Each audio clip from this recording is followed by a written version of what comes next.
Antes de empezar, quiero primeramente disculparme con todos ustedes porque la semana pasada, en la plática anterior, me equivoqué cambiando una palabra por otra. Quizá no se dieron cuenta de mi error y algunos, qué bueno, y los que sí se dieron cuenta, pues les pido perdón, fue un descuido, ¿verdad? No hay mejor, vamos a llamar, retroalimentación que un feedback. Según dicen que el feedback no te critica, no te juzga. El feedback nada más refleja lo que eres, lo que tú mismo estás viendo en un video, en un espejo. Tú mismo te juzgas y eso es muy bueno porque ayuda muchísimo para mejorar nuestra relación con la gente. Ahora, hay un punto, mucha gente verdaderamente se ofende cuando alguien te da una retroalimentación, pero que empieza a juzgarte, empieza a criticarte y ya cerraste tu corazón y tu mente a cualquier observación que pueda mejorar tu dicción o tu presentación. Bueno, ok, después de esta introducción, ahora sí vamos a empezar nuestro estudio presente sobre la doctrina del arrepentimiento ahora. Es la séptima plática y es la última de la serie Doctrinas Bíblicas Vitales y se denomina la doctrina del arrepentimiento. Entonces, dice Génesis 3, 10 al 13, ¿acaso has comido del árbol que yo te mandé que no comieras? El hombre respondió, la mujer que me diste por compañera me dio del árbol y yo comí. Entonces Jehová dijo a la mujer, ¿qué es lo que has hecho? Ella respondió, la serpiente me engañó y comí. Algo que debemos resaltar en todo esto es que Dios es omnisciente, lo sabe todo. Es omnipresente, está en todas partes al mismo tiempo y es omnipotente. Dentro de su omnisciencia, Dios sabía perfectamente bien dónde estaba Adán, qué había pasado con él, todos los detalles que él preguntaba a ellos, él se los sabía de antemano, estoy seguro. Pero la pregunta sería, ¿por qué les estaba preguntando algo que ya sabía? Pues que es que Dios espera que tanto Adán y Eva confesaran, que ellos confesaran su pecado y se arrepintieran de ello. Hay algo muy interesante aquí. Dios hace esencialmente la misma pregunta tanto al hombre como a la mujer, llama la atención esto. Le está diciendo a cada uno de ellos, dime, ¿qué es lo que has hecho? De manera específica, definitiva y clara, ¿qué es lo que has hecho? Pero hay un exquisito toque de delicadeza en la forma en que Dios maneja la situación. Y de gracia aquí vemos su toque que no deberíamos de perdernos. No le hace la pregunta de la misma manera a Adán que a Eva. ¿Acaso has comido del árbol que yo te mandé que no comieras? Pero a la mujer le pregunta de una manera, pienso, mucho más suave y dulce. Para mí es un consuelo darme cuenta de lo totalmente que entiende Dios a las mujeres, de manera que le hace la pregunta a ella de una forma más suave y le dice, dime ahora a tu propio modo, ¿qué es lo que has hecho? Ahora, es significativo que en la respuesta de ellos, tanto Adán como Eva, se expresan de manera muy semejante. Cada uno echa la culpa a otro. A esto lo llamamos naturaleza humana, ya que esta es una respuesta muy extendida y universal. Pero cuando llegan a su declaración final, los dos usan exactamente las mismas palabras. Y comí. Comí de lo que tú habías prohibido, en otras palabras. Es a ese punto a donde Dios quiere llevarlos Y eso es lo que la Biblia llama arrepentimiento.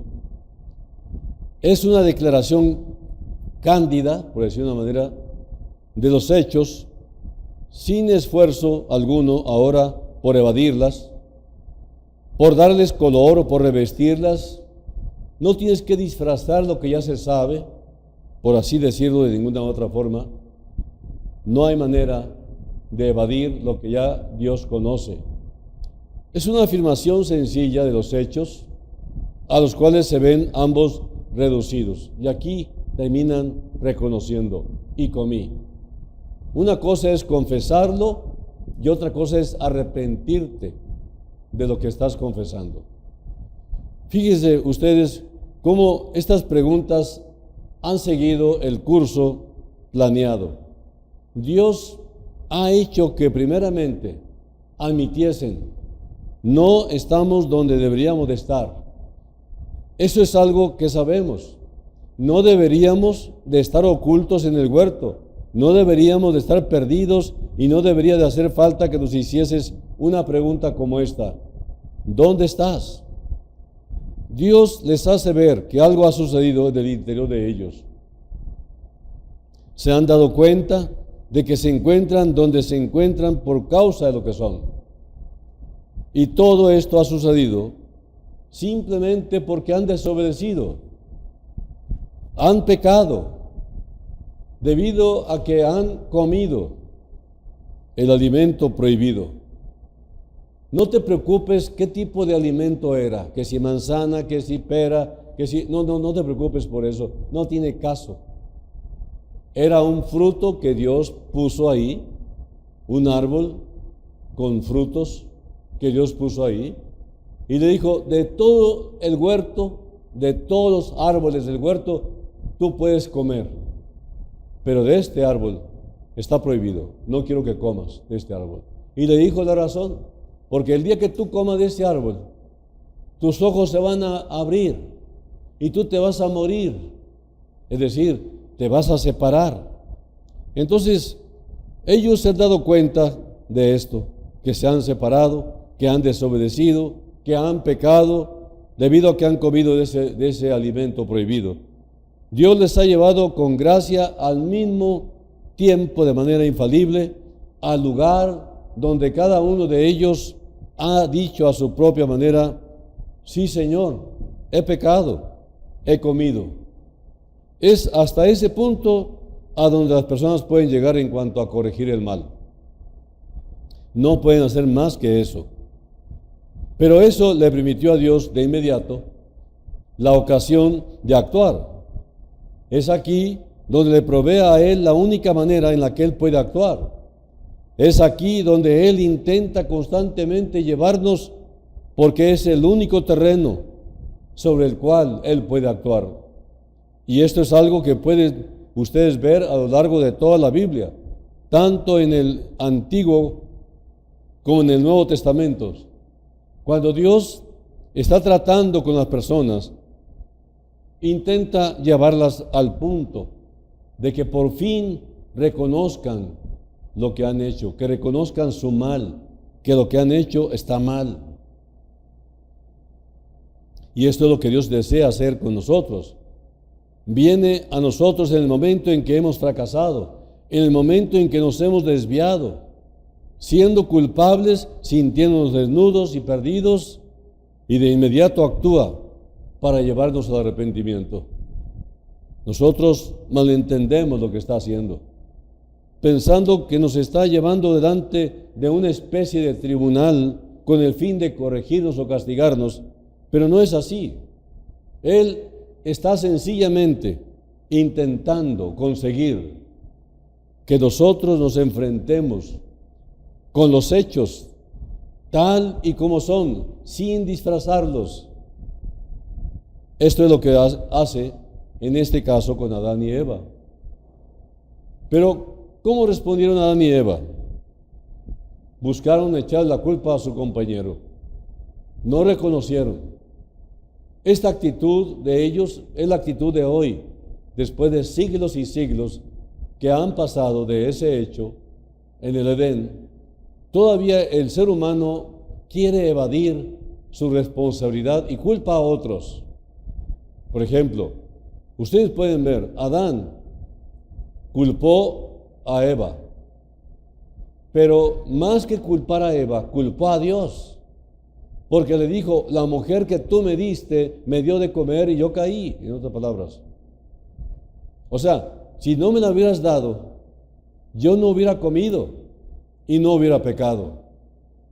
Claro, hoy diríamos, aquí en México diríamos, eso no es de hombres. Pero él reaccionó así, como un mecanismo de defensa. En lugar de reconocerlo y arrepentirse y arreglar, prefirió mejor evadirlo. Pero se equivocó rotundamente, estaba frente al que todo lo sabe.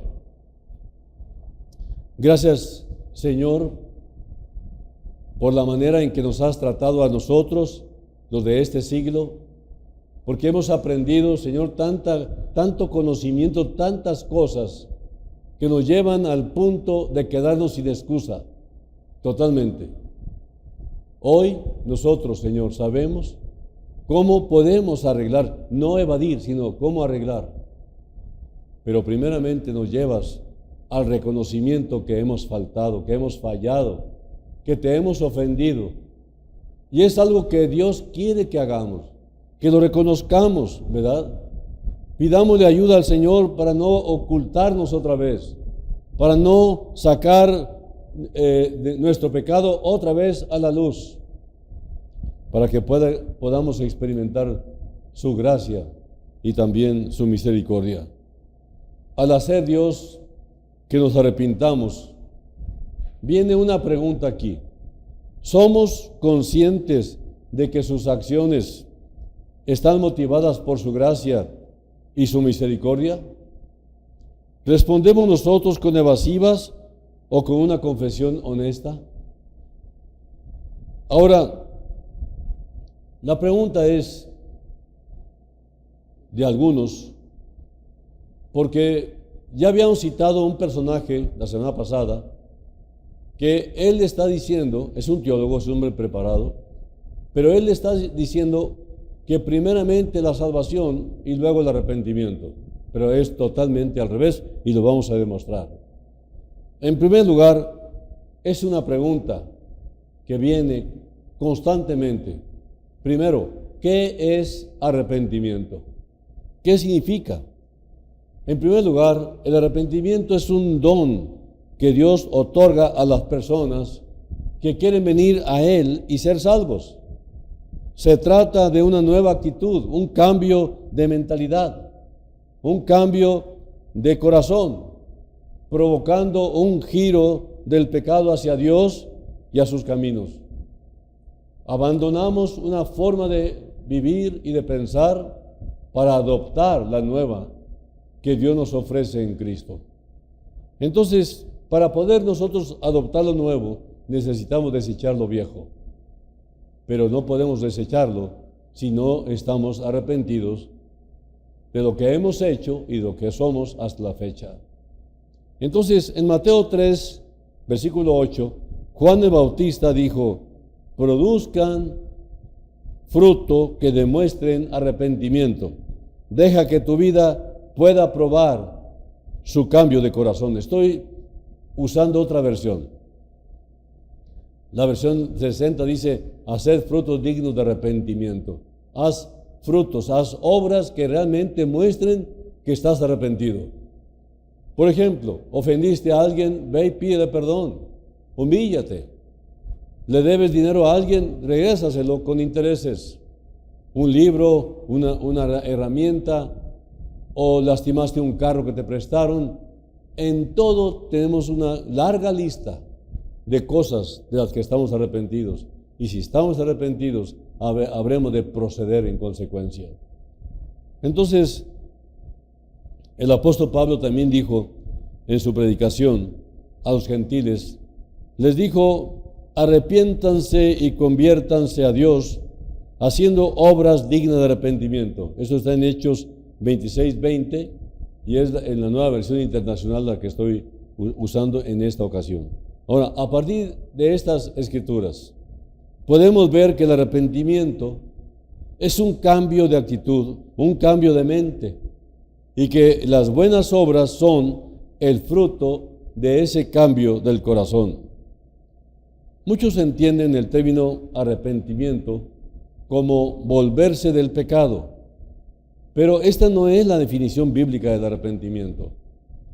En la Biblia, la palabra arrepentirse significa cambiar tu mente.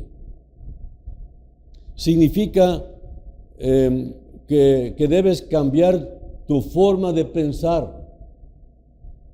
La Biblia también nos dice que el verdadero arrepentimiento tendrá como resultado un cambio de conducta. En Hechos 26:20 declara, sino que anuncié que se arrepintiesen y se convirtiesen a Dios, haciendo obras dignas de arrepentimiento. Lo repito. Ahora, la completa definición bíblica del arrepentimiento es cambiar de mentalidad que resulta en un cambio de acciones y de actitudes. ¿Cuál es entonces la conexión entre el arrepentimiento y la salvación? El libro de los Hechos parece enfocarse especialmente en el arrepentimiento con respecto a la salvación. En Hechos 2, Hechos 3, Hechos 11, Hechos 17, Hechos 20 y Hechos 26, tú vas a encontrar estas referencias. El arrepentimiento relacionado con la salvación es cambiar tu parecer respecto a Jesucristo. Jesús mismo dijo, erráis ignorando las Escrituras.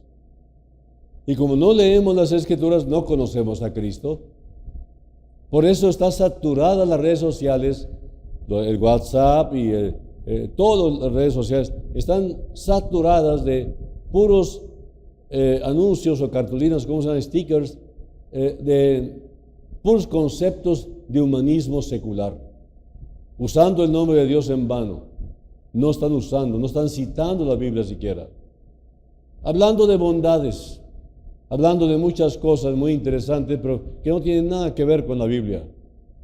Entonces, el punto es que en el sermón de Pedro, en el día de Pentecostés, allá en Hechos 2, él concluye con un llamado a la gente a arrepentirse, en el versículo 38. ¿Arrepentirse de qué?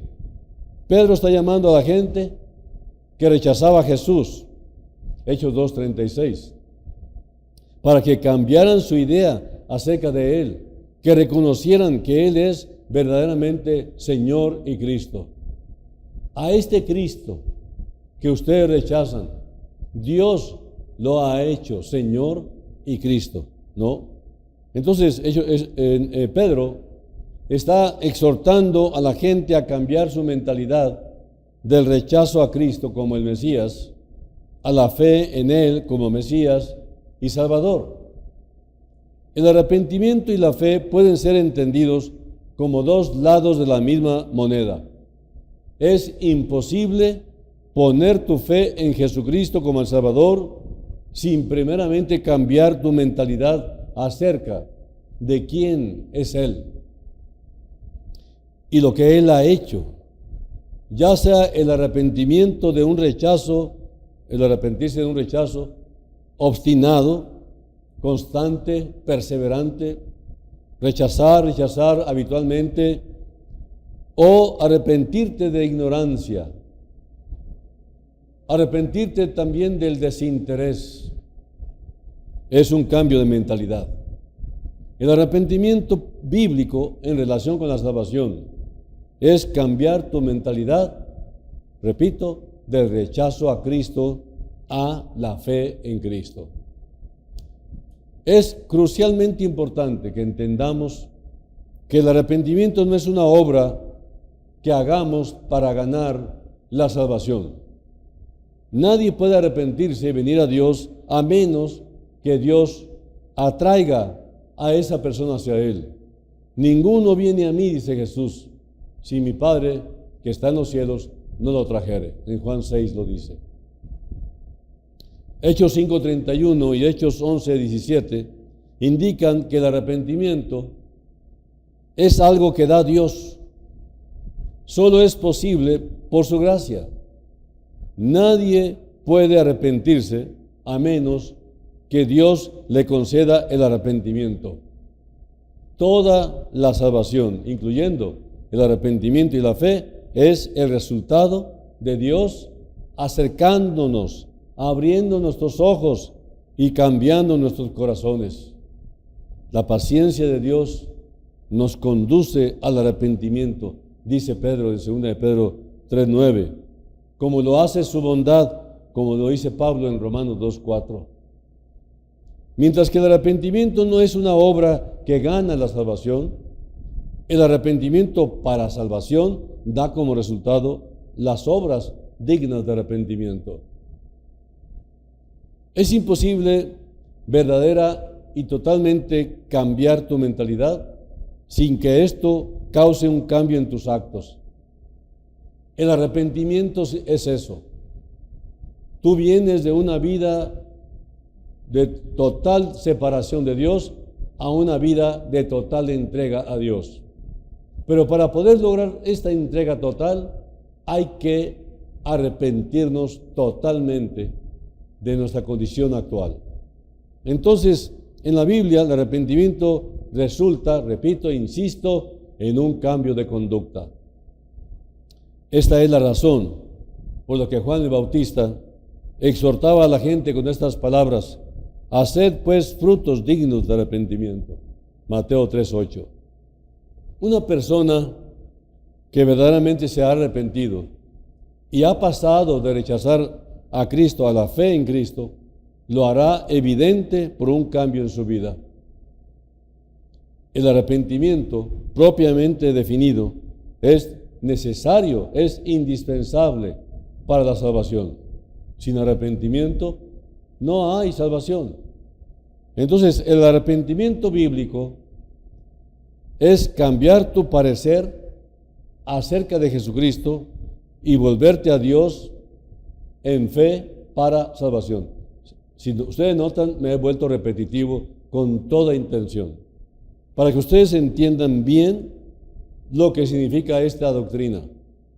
Volverse del pecado no es la definición del arrepentimiento, pero es uno de los resultados de la fe genuina basada en el arrepentimiento respecto al Señor Jesucristo.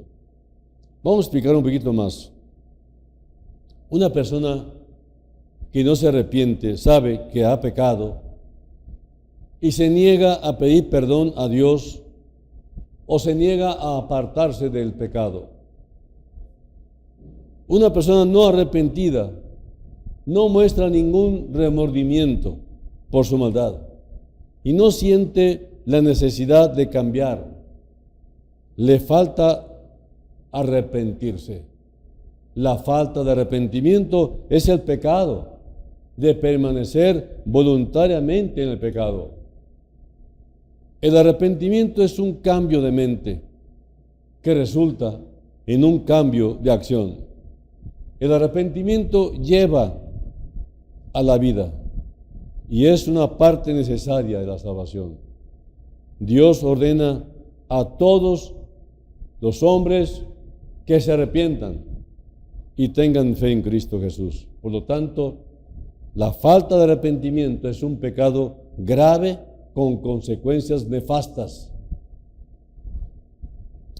Los que no se arrepienten viven en un estado de desobediencia a Dios, sin prestar atención a su llamado de gracia.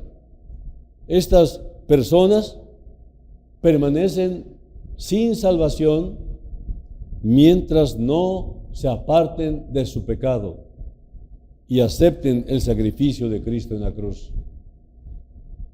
El rey Salomón, el hombre más sabio que jamás haya existido, escribió: el hombre que reprendido endurece la cerviz, de repente será quebrantado y no habrá para él medicina. Proverbios 29:1. Ser de dura cerviz es tener un espíritu terco y obstinado. que hace que uno no responda a la guía o corrección de Dios. Ser de dura cerviz es, por definición, alguien no arrepentido, duro de cerviz. Es decir, no se humilla, no admite que está equivocado, no admite que se ha perdido, que está condenado. Entonces se ha endurecido. Y dice siempre la palabra, y no endurezcáis vuestros corazones. El apóstol Pablo advirtió de las consecuencias de la falta de arrepentimiento. Dice en Romanos 2, 5 al 9, pero por tu dureza y por tu corazón no arrepentido, atesoras para ti mismo ira para el día de la ira y de la revelación del justo juicio de Dios, el cual pagará a cada uno conforme a sus obras, vida eterna a los que perseverando en bien hacer buscan gloria y honra e inmortalidad, pero ira y enojo a los que son contenciosos y no obedecen a la verdad, sino que obedecen a la injusticia, tribulación y angustia sobre todo ser humano que hace lo malo. Miren, hay un juicio que viene. Los resultados de la justicia realmente serán hermosos, pero las consecuencias de la falta de arrepentimiento serán sumamente severas. El libro de Apocalipsis muestra lo habituado que puede estar el pecador con el pecado. Durante la tribulación, después de 3 juicios diferentes de Dios, los impíos seguirán sin arrepentirse, a pesar de su gran sufrimiento. Apocalipsis 9 y Apocalipsis 16.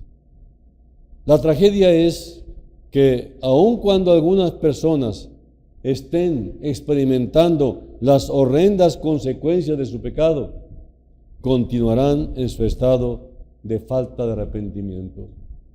¿Conocen personas así? ¿Han visto niños no se arrepienten? ¿Y cómo les han castigado y no se arrepienten? Bueno, es un niño, es diferente. Pero un adulto tiene esta actitud de niño, carnal, y entonces se batalla muchísimo, y a veces para poder lograr el arrepentimiento tiene que venir a veces un golpe duro para despertar. ¿Acaso puede existir un cristiano no arrepentido? Que esa es otra pregunta que han hecho. Bíblicamente, para ser cristiano, uno debe arrepentirse y creer. Un creyente en Cristo es uno que se ha arrepentido del pecado. Ahora, un creyente, cuando comete nuevos pecados, porque los comete, rápidamente su sensibilidad por causa de Cristo en su corazón le hace proceder de inmediato a arreglar y restaurar. ¿Qué pasa entonces con los que profesan ser creyentes y que viven una vida de pecado sin arrepentirse? Lo más probable es que tales personas no son creyentes, no son salvos, son meros profesantes. Jesús mismo dijo a un pueblo, este pueblo de labios me honra, pero su corazón está lejos de mí, siguiendo tradiciones de los hombres, ¿no? Esto es lo que dice la palabra. Ahora, la razón es que ahora la religión es muy cómoda, muy popular y no demanda nada de la gente. Pero la Biblia no es religión y la Biblia es otra cosa y es algo que la gente hace mal en evadir leerla. El apóstol Juan lo dice sin rodeos: si decimos que tenemos comunión con Él y andamos en tinieblas, mentimos y no practicamos la verdad, dice 1 Juan 1:6. La otra posibilidad es que las personas que dicen ser salvas, pero actúan en desobediencia, y en ese caso su falta de arrepentimiento es una dureza de corazón temporal, y la disciplina de Dios entonces eventualmente vendrá. En realidad, todo creyente que anda en pecado debe esperar disciplina. ¿Cuándo viene la disciplina al creyente? Cuando tarda en reaccionar, cuando tarda en arrepentirse y volverse al Señor, reconociendo su transgresión, su pecado delante de su Padre. Así que la disciplina de Dios eventualmente lo que hace es restaurar a la comunión a aquel pecador cristiano que se arrepiente y vuelve rápido. 1 Corintios 5, 1 al 5, ustedes leen ahí un hombre con un terrible pecado y que Dios tuvo que restaurarlo cuando vio más adelante su confesión. El pecador no arrepentido necesita escuchar las buenas noticias de salvación, la salvación de Dios. La bondad de Dios lleva a las personas al arrepentimiento. Romanos 2:4. Y Él es un Dios paciente, un Dios tolerante. No tolera el pecado. Él es paciente para con todo, dice la palabra. Paciente, pero no tolera el pecado. Él nos ama, pero no tolera, no ama lo que estás haciendo. Los cristianos deben confesar sus propios pecados, orar por los que no se arrepienten y evangelizar a los que no son salvos. Dice 2 Timoteo 2, 25 y 26, que con mansedumbre corrija a los que se oponen, por si quizá Dios les conceda que se arrepientan para conocer la verdad y escapen del lazo del diablo, en que están cautivos a voluntad de Él. Todo el mundo necesita arrepentirse. Siempre que hacemos daño a alguien o nos hacemos daño a nosotros mismos con nuestras propias acciones, siempre que transgredimos una ley, siempre que mentimos, siempre que robamos el nombre o la propiedad de alguien, siempre que manchamos la reputación de otra persona, necesitamos arrepentirnos, porque el arrepentimiento significa, otra vez voy ahí, cambiar de opinión, cambiar de actitud, pero a veces es indispensable un empujoncito, que al principio podría resultar desagradable para que finalmente amemos con mucha gratitud a quien se atrevió a exhortarnos, a empujarnos para que arreglemos, aún sabiendo que lo que nos estaba diciendo nos estaba causando dolor, pero lo hacía por amor, cosa que en el momento no entendemos. Dice 2 Corintios 7, 9 y 10, el apóstol Pablo, hablando de una situación difícil, crítica ante los corintios, dijo: ahora me gozo, no porque hayáis sido entristecidos, sino porque fuisteis entristecidos para arrepentimiento, porque habéis sido entristecidos según Dios, para que ninguna pérdida padecierais por nuestra parte. La tristeza que es según Dios produce arrepentimiento para salvación, de lo cual no hay que arrepentirse. Pero la tristeza del mundo produce muerte. Siempre que alguien te acuse de que no tienes la razón, siempre que alguien te diga la verdad sobre ti mismo, duele. Eso puede producir una de estas dos reacciones.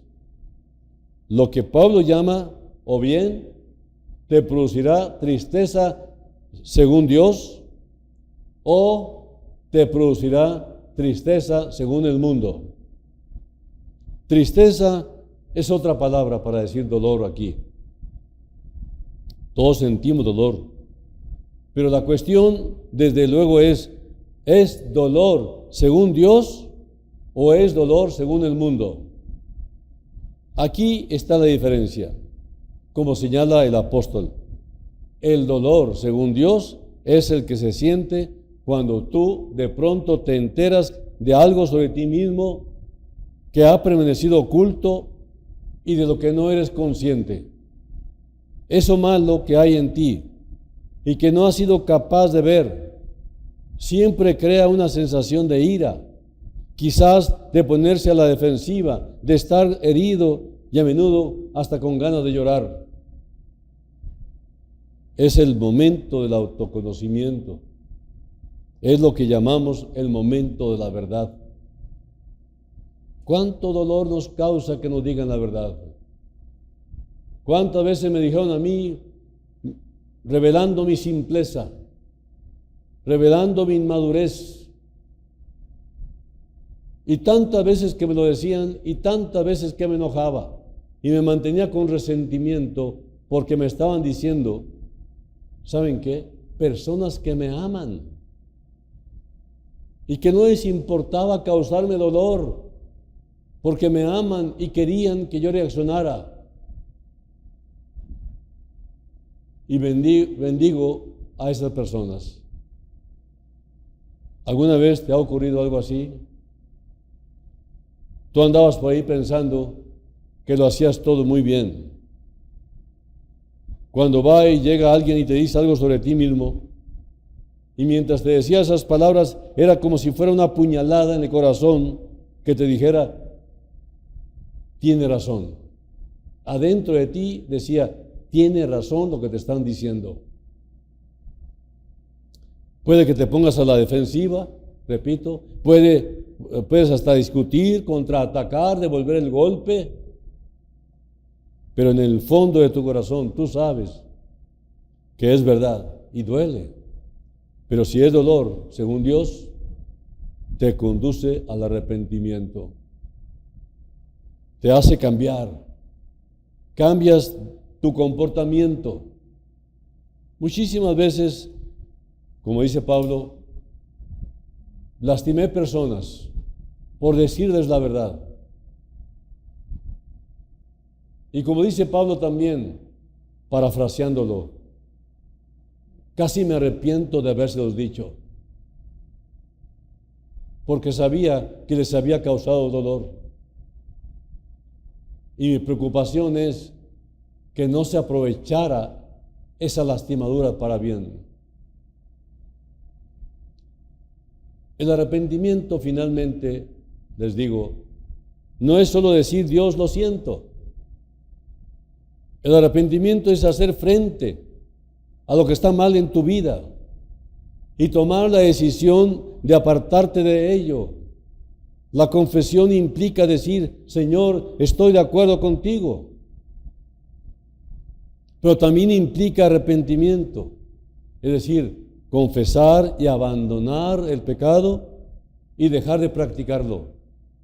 Dice Proverbios 28:13, el que encubre sus pecados no prosperará, mas el que los confiesa y se aparta alcanzará misericordia. También quiere decir, Señor, no solo estoy de acuerdo en que no está bien lo que estoy haciendo, sino que también quiero caminar en otra dirección. La dirección que tú me has señalado, por ahí quiero ir. Guíame y ayúdame. El arrepentimiento es un cambio en la manera de pensar, que siempre se manifestará en un cambio evidente en tu conducta, en nuestra conducta. Dios ha preparado todo, sabiendo de antemano que nosotros no íbamos a reaccionar bien al principio cuando lo intentaron con nosotros para evangelizarnos, para enseñarnos el camino de la salvación. Hay mucha gente que realmente me amó y que yo los desprecié porque buscaban mi bien y yo no lo entendía. Por eso los bendigo, por ser valientes, por atreverse. Entonces encontramos algo muy sencillo. Dios sabía que tú y yo no íbamos a reaccionar bien. Dios sabía que tú y yo no tomaríamos la iniciativa para arreglar. El arrepentimiento tuvo que venir de Dios mismo y colocarlo en mi corazón. Es un don divino, es algo que Dios nos mandó para que reaccionásemos y pudiésemos de esta manera traer radicalmente un cambio de mente. Dios es amor, sí, pero Dios es justo. Dios ama la justicia y Dios no sería justo si no castigara el pecado. ¿En dónde? En donde se encuentre el pecado, ahí asestará su juicio. Entonces, si el pecado mío y el tuyo fue colocado en el cuerpo de Cristo y Cristo lo llevó a la cruz y ahí lo pagó con su sangre, entonces la justicia de Dios es hecha en Cristo para evitar la justicia de Dios en el juicio final, en donde no hay salvación. Escoge o el juicio de Cristo en la cruz o el juicio final ante el gran trono blanco, blanco probablemente por la ira justa de Dios. Este es el tiempo de un verdadero arrepentimiento. Déjale al Señor que te provoque ese arrepentimiento. Quiero que sepas que el Señor mismo ha dicho que no hay ni un solo justo, ni siquiera uno solo. Ningún personaje de la Biblia era justo. No nació justo. Todos nacieron pecadores, como tú y como yo. Pero todos los que fueron salvos hicieron lo mismo que nos invita el Señor hoy, a ti y a mí. Arrepiéntete, porque el reino de los cielos se ha acercado. El Rey de Reyes está tocando la puerta de tu corazón, porque Él quiere traer salvación a tu persona e invitarte a que seas ciudadano del cielo, para que seas ciudadano de ese milenio que viene, de ese reino donde Cristo gobernará personalmente. Un reino nuevo para gente nueva. Si tú quieres ser parte de ese reino del Señor, entonces acepta al Rey de Reyes y Señor de Señores. Acepta a Jesucristo. Él tomó la iniciativa. Él vino a buscarte y a salvarte porque te habías perdido. Así que pídele entonces con tus propias palabras, pídele perdón y dile que tu mente ahora quieres que le pertenezca a Él. Que tengas la mente de Cristo. Esta es la invitación del Señor. Así que arrepiéntete de tus pecados, arrepiéntete de tu indiferencia y pídele perdón a Cristo. E invítale a que entre a tu corazón. Díselo con tus propias palabras. Señor, gracias por enseñarnos una vez más tu bendita palabra. Gracias porque por medio de la palabra nos llevaste al arrepentimiento, la convicción de pecado, la necesidad urgente de un perdón eterno para ser liberados de la condenación segura en el infierno. Cristo Jesús, bendito sea tu nombre. Te alabamos, santificamos tu nombre. Te damos gracias por haber venido a este mundo y buscar pecadores como yo. Te pido pues que entres a mi corazón para que tú me cambies totalmente y que mi vida tome otro sendero, el tuyo, para andar bien cimentado sobre la roca que es Cristo y que el resto de mis días dependan totalmente de ti. desde ahora y para siempre, me pongo en tus manos. En el nombre de Jesús, dándote gracias por mi salvación. Amén.